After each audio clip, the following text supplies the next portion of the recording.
Like I said, we're going to be doing a Q&A, and it's going to start off with the more serious questions, kind of revolved around GCSEs, and then it's going to move to the questions that are a bit ridiculous, if you know what I mean.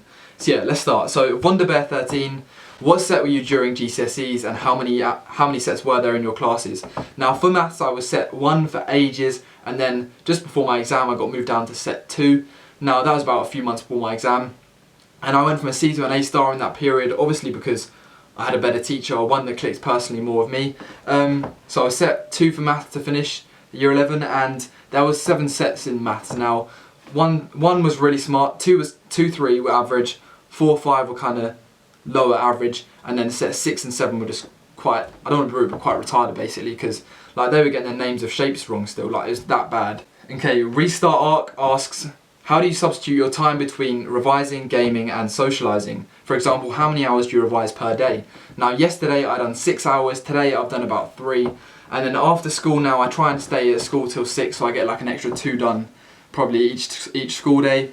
And I think the key to kind of making your time worthwhile and substituting between stuff and having time to do everything is that you don't want to procrastinate. Like, you don't want to spend like 10 minutes on your phone every here and there while you're revising, because then it all adds up so much and you just waste loads of time. Like, just get your revision done out the way like a solid hour, and then just go and do whatever you want on your phone, and you find that you have a lot more time actually left. Okay, Oliver Crabtree asks, what was your strongest subject? What grade surprised you the most in your GCSEs, and what keeps you motivated to do the best you can? Now my strongest subject, judging from my end result, was maths, and the one that surprised me the most was geography, because I was doing geography foundation. But I still managed to come out of a B because I done really well on the coursework, and then I aced the actual test. Adam Williams asks, what motivates you? And that's the same as Oliver, and it's kind of that thing that I don't want to be the same as everyone else. I don't want to be your standard guy who gets standard grades and goes into a standard job. I kind of just want to be better than everyone else. Like, obviously like, money's a big motivator. I want to get good grades to get a good job, to get good money. Yeah, so it's just, I guess you could go back to the saying that money motivates, but it's just I want to be different. I want to be better than everyone else. Charlie, what part of London are you from? I'm from South East London. Raj Brown, how hard did you work for that A-star in GCSE maths? Now that's a good question. That's a good question, Raj. Basically, I went to revision sessions every Wednesday after school for a good few months leading up to my exam. I was probably doing about a past paper every week and some odd questions here and there. I worked hardest for maths, definitely, but I wasn't like maths every single day. I probably spent about 1, 2, 3, 4, probably about an extra 4 hours on it per week. Bella Matthews, I keep getting demotivated and take a long time to actually start revising because I do other things like cleaning my room and basically procrastinate. I can't revise in a messy room. Do you have any tips?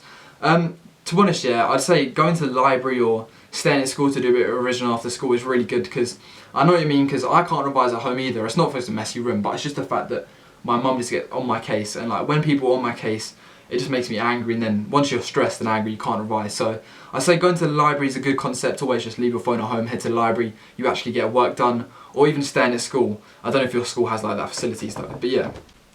Hope that helped. SRAAA, how big was the jump from GCSE to A-level, and what is different from college / sixth form and high school? Okay, so sixth form differences, I'd say you have a lot more free time. You can kind of get distracted by like driving in your friend's car to McDonald's. You obviously have your free periods where you can end up doing nothing at all, which is just a waste of time, and then you end up falling behind. That's why part of the reason why everyone finds year 12 so hard, because at the start of the year everyone just gets distracted. So that's probably you're basically in control more. That's the main difference, and you don't have to do homework, but obviously because you're old enough to know, you just do it anyway, but they don't care if you don't do it.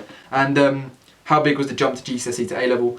Now it's a huge jump, just based on the fact that you don't do any work, you don't do anywhere near as much work as you should do within the first like 6 months of year 12, because you have loads of free periods where you don't do anything. However, if you was to actually work solidly through all them free periods, then you wouldn't find it such a big jump. But trust me, no one does, and then you just end up failing and falling behind, so it turns into a very big jump, if you get what I mean. Tips for English Lit exam. I'm not the one to give tips for English literature. Just use loads of quotes. I only got a B, so I don't really want to give you advice that probably isn't going to help you that much. How tall are you? I am 6 foot. Just about, literally just 6 foot. What is an exam briefing? That's basically where before the exam you go in a room with your teachers and they kind of give you some last minute tips and advice. It's quite helpful actually. How did you get into sixth form, and are you going uni? I am going to university. I got into sixth form by getting my GCSE grades and then applying for different schools throughout my area to see if they would accept me. Now look at this. This is just, let me show you this. You see right here, guys, I don't know if you can see. Look at that. They're my predictions. My predictions are E for biology, B for economics, politics and maths D. And it says, remarkably accurate in estimating the actual grade. But you know what? I'm going to do better than that. These predictions are rubbish. And then look here. I don't want to show you my address, but here are like 3 letters I've had basically telling me, like, yo Dylan, you're falling behind in class, we're really concerned about you. So here's one, retention risk. Yeah, retention risk, basically saying I might not get 3 Ds, so I might not get back in next year. So I've had countless number of letters and phone calls home from teachers, but it's just because, I don't know why they're calling home. I'm just not doing the best I can. But obviously now I've started putting in a lot of work and people are kind of realising that. What sets for you in secondary school?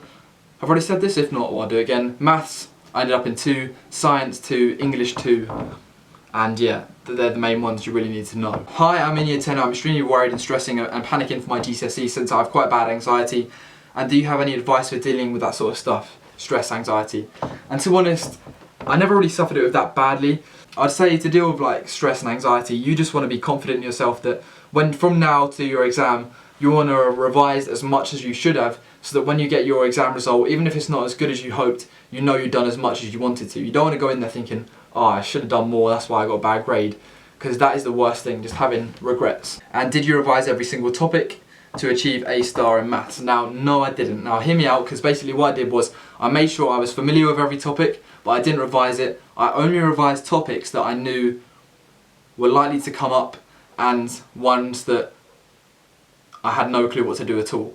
But if I kind of understood them through class, I wouldn't look back at them, I'd just do the ones that I didn't understand. So I probably... Okay, so now let's move on to a few of the more questions which aren't as related to GCSE, should we say. Old Jacob says, have you ever had a sword fight?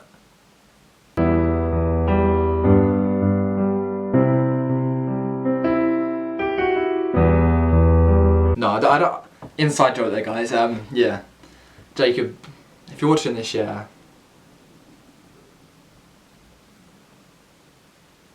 Adam Cook says, is my mum hot?